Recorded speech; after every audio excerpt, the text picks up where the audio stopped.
siyamashi.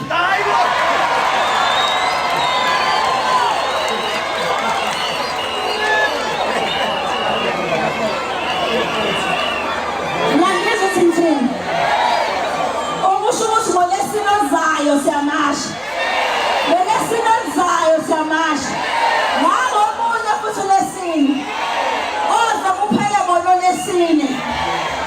Ngoba simile ekuthenini abahambe. So sihope ukuthi uhulumeni unayo ibudget yomunye 600 million. Ngoba for as long as sisahlala nendawo enje la kudayiswa khona if ungakazi ube la ePoint ama-drugs adayiswa empini kaBhala la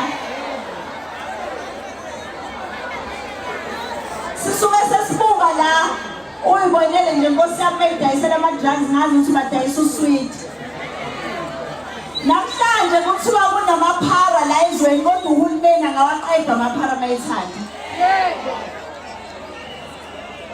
So from now on, ngithi ngolesine fasite uhlalo rate.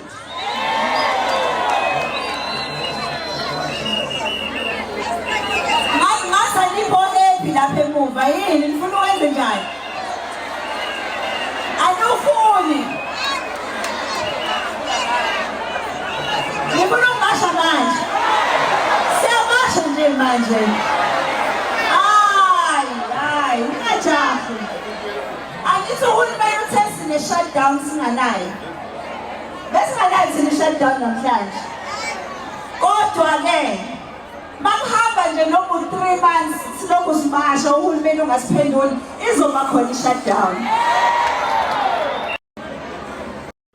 Welcome back to Inside Central. Welcome back to our channel.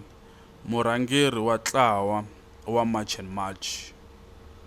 Jasita Mangobese Zuma a byela tshungu leswaku loko government yi nga ngheneleli vahlampfa va nga fambi swi komba ku ri wa vumune un'wana na un'wana ku ta va na march laha tikweni ra Afrika-Dzonga.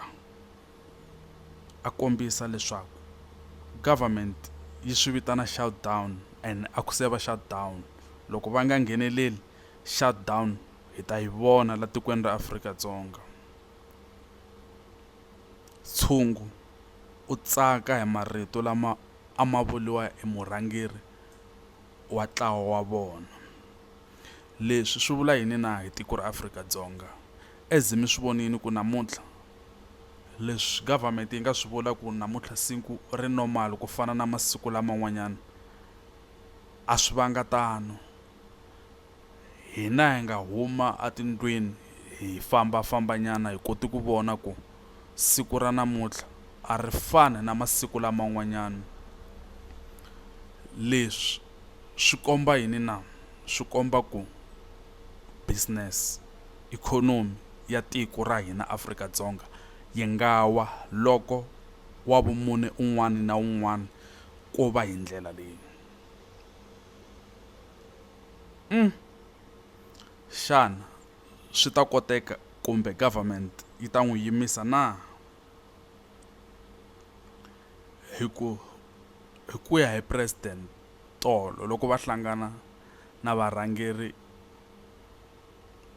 ava ti-movement leto macha Ngizwe Mchunu na Phakela Mthakathi va kombise leswaku va na ti-right to macha or to strike as vaakatiko va Afrika-Dzonga. Xana loko swi ya va every Thursday u ya ku yini ka swona?